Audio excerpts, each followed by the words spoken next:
네, 안녕하세요. 네, 김일의 신부입니다. 오늘 하루 어떻게 즐겁게 보내셨는지요? 또 오늘 하루 또 기쁘게 보내는 시간을 또 함께 하면서 가톨릭 교회 교리서에 대해서 이렇게 쭉 한 10분 정도 교리서를 세 분에서 이렇게 하는데, 물론 제가 지금 페이스북에 글을 올리고 또 동영상에도 좀 글을 올리는 시작을 좀 했습니다. 유튜브에. 그래서 페이스북에다가 이렇게 많은 분들이 이런 댓글을 썼어요. 뭐 밑에 자막을 좀 하고 뭐 설명을 좀 했으면 좋겠다. 근데 제가 혼자 하기 때문에 그러기는 좀 어렵다는 걸 양해를 구하고요.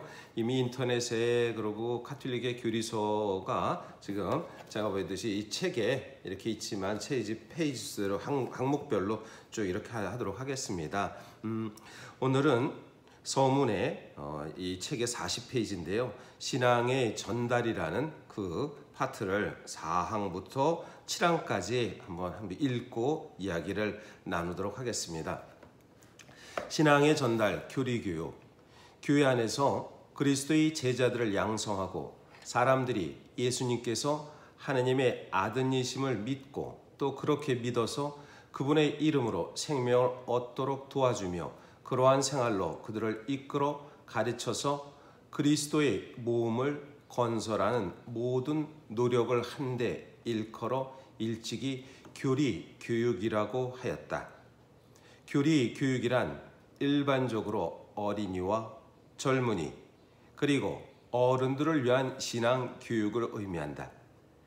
여기에는 청중들을 완전한 그리스도인 생활로 이끌어 드리려는 목적에서 유기적이고 체계적인 방법으로 그리스도교 교리를 가르치는 교육이 포함된다.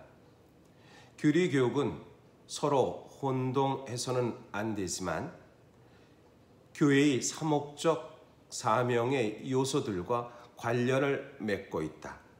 이 요소들은 교리교육의 일면을 지닐 수 있고 교리교육의 준비 단계일 수도 있고 또 교리교육의 결과일 수도 있다. 그것은 최초의 복음 선포, 곧 신앙을 불러일으키기 위한 선교적 설교, 믿음의 이유들을 찾는 일, 그리스도인의 생활체험, 성사의 거행, 교회 공동체에 완전히 참여함, 사도직과 선교 생활의 증거 등이다.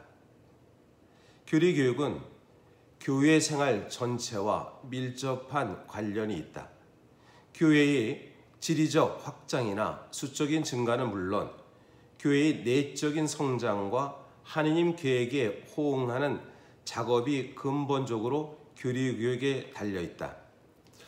우리는 교리교육이다라고 했을 때 사실은 교리교육 그러니까 무슨 예비신자만이 받는 그 또한 과정적인 것이라고 생각하는데 그것이 아니라는 것이지요. 교리교육이라는 우리가 믿는 종교에 대해서, 특별히 우리는 가톨릭 교인이니까 가톨릭 신자들이 신앙생활을 더 가까이 가기 위해서, 즉 하느님의 아들인 예수 그리스도의 참 제자들을 양성하는 곳 안에서 우리가 그것을 믿고 따르고 또 그분의 생명의 말씀을 받아들이는 것을 체계적으로, 즉 우리가 교리교육은 이성적인 그 또한 수영이라고 말할 수가 있습니다.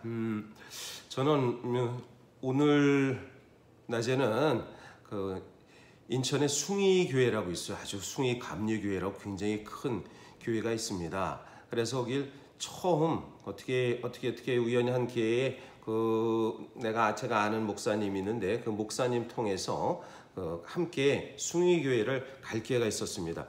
참으로 놀라운 사실은 하느님 말씀을 전하는 데 있어서 각자의 역할과 노력들이 다 있다. 우리 캐톨릭은 캐톨릭으로서 또 이렇게 교회에서 교회는 개신교의 방법 안에서 이렇게 전하는 방법이 있다. 제가 놀라운 것은 사실 숭의교회 대성전을 봤더니 아주 어마어마하더라고요. 뭐냐면 전체 한 2,000명이 들어갈 수 있는 그런 장소인데, 물론 지금 거리두기에서 한 의자에 2명씩 이렇게 앉히는, 그렇게 했습니다. 안전의자 해가지고 이런 모습을 했는데, 참으로 하느님 말씀을 전하는 데 있어서 이렇게 웅장하고 훌륭하지만 또 한편 그 속에서 내실을 기하는 그 모습을, 그래서 사회복지기관도 있고 여러 가지 활동하는 모습을 해서 각자 하나님의 말씀을 전파하는 데 있어서 나름 각자 노력을 하고 있구나 라는 것을 이렇게 생각됩니다. 그래서 교리 교육에 대한 부분은 아마도 우리 캐톨릭만 아니라 모든 종교가 우리 그리스도인들이 갖고 있는 모든 종교에서 다들 신앙을 더 한 발 한 발 나가기 위한 것이 교리 교육의 일환이다 라는 것을 생각합니다. 최초의 복음 선교, 곧 신앙을 불러일으키기 위한 선교적인 열정, 그리고 믿음을 찾아가는 일, 그리스도의 생활에 대한 체험, 그리고 성사의 거행, 그리고 또 한편 교회 공동체의 완전한 참여함, 이 모든 것은 바로 교리 교육에서 가장 중요한 부분이다라는 것을 얘기합니다. 교회의 어떤 사목적인 요소, 즉 사목이라는 것은 하느님의 일을 찾아가는 데 있어서 우리가 각자, 그래서 그런 말이 있죠. 우리는 사도로서 부름을 받고 우리는 복음의 사목자다라는 것을 좀 기억했으면 좋겠습니다. 특별히 물론 우리 가톨릭의 법적에서 용어에서는 사목자라는 용어 자체를 목회 관련된 부분이다 해가지고 본당에서 본당 신부에 대한 사목자라는 말을 법률적인 용어지만, 그러나 제가 생각했을 때는 교회의 사목적 사명이라는 것은 우리 그리스도인들이 갖고 있는 선포, 즉 복음 선포의 기쁨을 드러낸 것이 사목자의 역할이다라는 것을 이렇게 얘기할 수 있습니다. 그리고 이어서 또 얘기하면 교회의 쇄신기는 동시에 교리 교육이 왕성하게 이루어지는 시기이다. 교부들의 전성기에 거룩한 주교들은 자기 직무의 중요한 부분을 교리 교육을 위해 몸바쳤다. 예컨대 예루살렘의 치릴로 성인, 요한 크리소스토모 성인, 암브로시오 성인, 아우구스티누스 성인과 그 밖에 많은 교부들이 그러하다. 교리 교육에 관한 그들의 저술들은 아직도 본보기로 남아있다. 교리 교육의 직무는 항상 공예들에서 새로운 힘이 얻어왔다.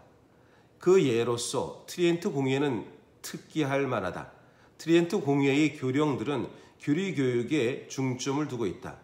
여기에서 이 공예의 이름을 따서 부르기도 하는 로마 교리서가 탄생했는데, 이는 그리스도교 교리를 총괄하는 걸작이다.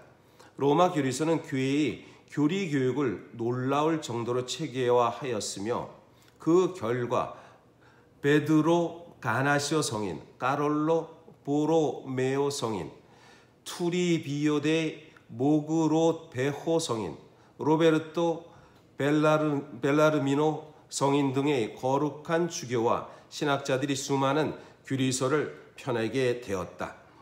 이 이야기에서 보면 한 가지 공예라는 말이 계속 이야기 납니다. 제가 공예는 세계 주교 대의원 회의에서 있는데, 거기에 보면 그 예로 트리엔트 공예가 특이할 만하다라는 얘기인데, 이것은 1545년에서 53년, 그러니까 1563년인가요? 한 18년 정도 공예가 개최됐었는데, 이 당시에 사실 공예의 목적은 우리 가톨릭 교회의 신앙의 정수, 즉 교회의 전통의 뿌리를 좀 내리고자, 그래서 아주 모든 공예 가운데 가장 긴 시간 18년 동안 했던 공예이기 때문에 트리엔트는 이태리 북부 지방인데요.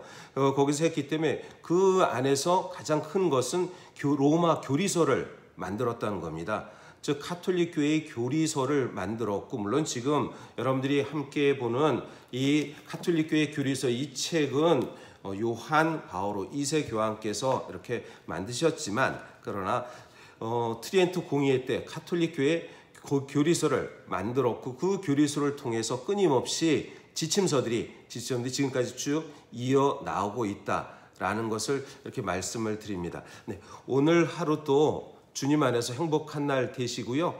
또 한편 내일 이렇게 얼굴 뵙고 또 매번 이렇게 늘 뭐라 그럴까, 요즘 그런 생각이 듭니다. 행복이라는 단어를 자주 생각하는데요. 나는 행복하다라는 것을 자주 하는 오늘이 되시기를 바라겠습니다. 네, 고맙습니다.